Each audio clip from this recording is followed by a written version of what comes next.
رمضان مبارک، اللہ رمضان کریم، رمضان مبارک، رمضان کریم، رمضان مبارک، رمضان کریم، رمضان مبارک، رمضان کریم۔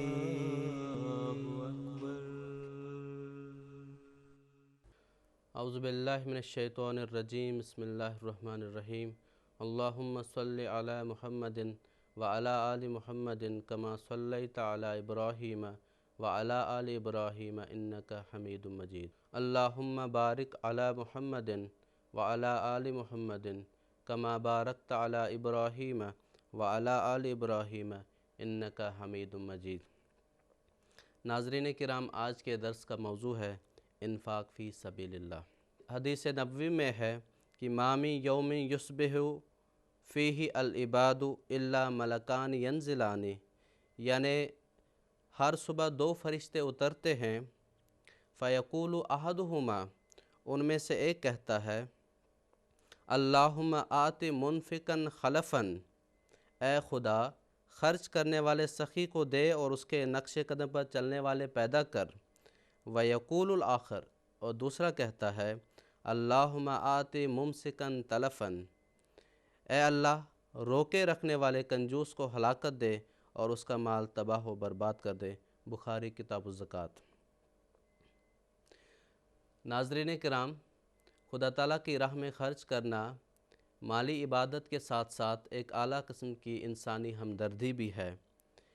انسان کے پاس جو بھی مال ہے وہ خدا تعالیٰ کا عطا کردہ ہے، یعنی قدرتی ذرائع اور وسائل کو بروئے کار لاتے ہوئے انسان دوسروں کی مدد اور تعاون سے مال جمع کرتا ہے، اور اسی مال کو اللہ تعالیٰ کا ارشاد ہے کہ اسی مال کو خدا تعالیٰ کی راہ میں خرچ کیا جائے، جیسا کہ اللہ تعالیٰ قرآن کریم میں فرماتا ہے وَآتُوهُم مِّن مَّالِ اللَّهِ الَّذِي آتَاكُمْ، کہ تو ان کو وَآتُوهُم، تم ان کو مال دے دو، مِّن مَّالِ اللَّهِ الَّذِي آتَاكُمْ، اس مال میں سے جو اللہ نے تم کو عطا کیا ہے۔ ام المومنین حضرت عائشہ رضی اللہ تعالی عنہ کی روایت ہے کہ نبی کریم صلی اللہ علیہ وآلہ وسلم کے اخلاق عین قرآنی تعلیمات کے مطابق تھے، اور انفاق فی سبیل اللہ کے باب میں بھی آپ کی حیات طیبہ قرآن کریم کی عملی تفسیر ہے۔ اللہ تعالیٰ نے آپ کو دنیا کی دولت عطا کی، لیکن آپ نے کبھی یہ گوارہ نہ کیا، ایک لحظہ بھر بھی آپ نے یہ گوارہ نہ کیا کہ ان اموال کو، ان دولتوں کو آپ اپنی تحویل میں رکھیں، بلکہ آپ صلی اللہ علیہ وآلہ وسلم فرمایا کرتے تھے کہ اگر میرے پاس احد پہاڑ کے برابر بھی سونا ہوگا تو میری خوشی اس بات میں ہوگی کہ تیسرا دن چڑھنے سے پیشتر ہی میں اس کو راہ اللہ میں خرچ کر دوں۔ آپ صلی اللہ علیہ وسلم کے انفاق فی سبیل اللہ کے بارے میں حضرت مسیح موعود علیہ السلام ایک جگہ فرماتے ہیں، خدا تعالیٰ نے بے شمار خزائن کے دروازے حضرت صلی اللہ علیہ وسلم پر کھول دیے، آن جناب صلی اللہ علیہ وسلم نے ان سب کو خدا تعالیٰ کی راہ میں خرچ کیا، اور کسی نو کی تن پروری میں ایک حبہ بھی خرچ نہ ہوا، نہ کوئی عمارت بنائی، نہ کوئی بارگاہ تعمیر ہوئی، بلکہ ایک چھوٹے سے کچے کوٹھے میں، جس کو غریب لوگوں کے کوٹھوں سے کچھ ترجیح نہ تھی، اپنی ساری عمر بسر کی، سونے کے لیے اکثر زمین پر بستر، اور رہنے کے لیے ایک چھوٹا سا جھونپڑا، اور کھانے کے لیے نان جو یا فاقہ اختیار کیا۔ دنیا کی دولتیں بکثرت ان کو دی گئیں، پر حضرت صلی اللہ علیہ وسلم نے اپنے پاک ہاتھوں کو دنیا سے ذرا آلودہ نہ کیا، اور ہمیشہ فقر کو تونگری اور مسکینی کو امیری پر اختیار کیا۔ روحانی خزائن جلد 1 صفحہ 289۔ ناظرین کرام، آپ صلی اللہ علیہ وآلہ وسلم اجود الناس تھے، یعنی لوگوں میں سب سے زیادہ سخی تھے، اور رمضان میں یہ سخاوت، یہ جو جود و کرم ہے، اس میں بہت ہی بے پناہ اضافہ ہو جایا کرتا تھا، چنانچہ حدیث نبی صلی اللہ علیہ وآلہ وسلم میں آیا ہے، کان النبی اجود الناس، کہ نبی کریم صلی اللہ علیہ وسلم سب سے زیادہ سخی تھے۔ کان النبی صلی اللہ علیہ وسلم اجود الناس بالخیر، کہ نبی کریم صلی اللہ علیہ وسلم خیر میں سب سے زیادہ سخی تھے۔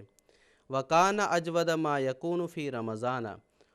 اور آپ کی سخاوت رمضان کے مہینے میں بہت زیادہ بڑھ جایا کرتی تھی۔ حین یلقاہ جبریل کل لیلۃ من رمضان، جب رمضان کی راتوں میں سے ہر رات جبریل علیہ السلام آپ سے ملاقات فرمایا کرتے تھے۔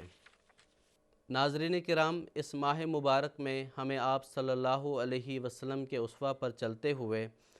اللہ تعالیٰ کی راہ میں بہت زیادہ خرچ کرنا چاہیے،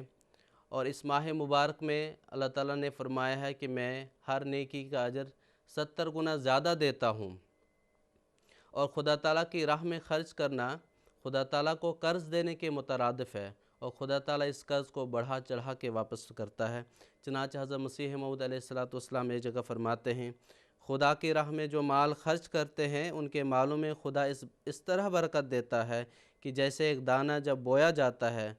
تو گو وہ ایک ہی ہوتا ہے، مگر خدا اس میں 7 خوشے نکال سکتا ہے اور ہر ایک خوشہ میں 100 دانے پیدا کر سکتا ہے، یعنی اصل چیز سے زیادہ کر دیتا ہے۔ خدا کی قدرت میں داخل ہے، یعنی اصل چیز سے زیادہ کر دینا یہ خدا کی قدرت میں داخل ہے۔ چشمہ معرفت صفحہ 162۔ ناظرین کرام،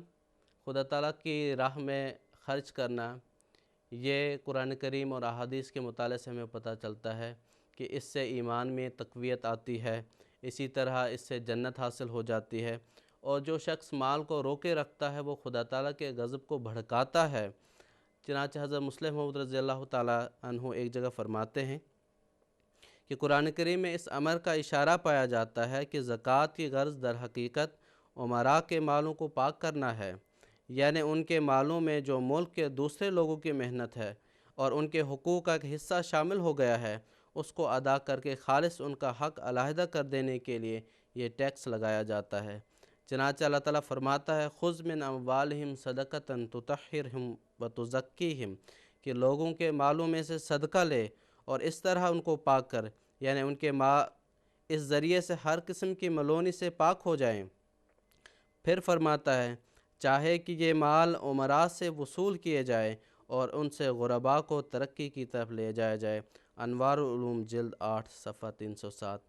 ناظرین کرام، پس اللہ تعالیٰ سے دعا ہے کہ وہ ہمیں خدا کی راہ میں اس ماہ مبارک میں زیادہ سے زیادہ خرچ کرنے کی توفیق عطا فرمائے، اور ہمیں یہ توفیق دے کہ ہم اپنا عمدہ مال خدا تعالیٰ کی راہ میں خرچ کرنے والے ہوں، تاکہ ہم خدا تعالیٰ کی رضا کو پا سکیں۔ آمین۔ وآخر دعوانا ان الحمد للہ رب العالمین۔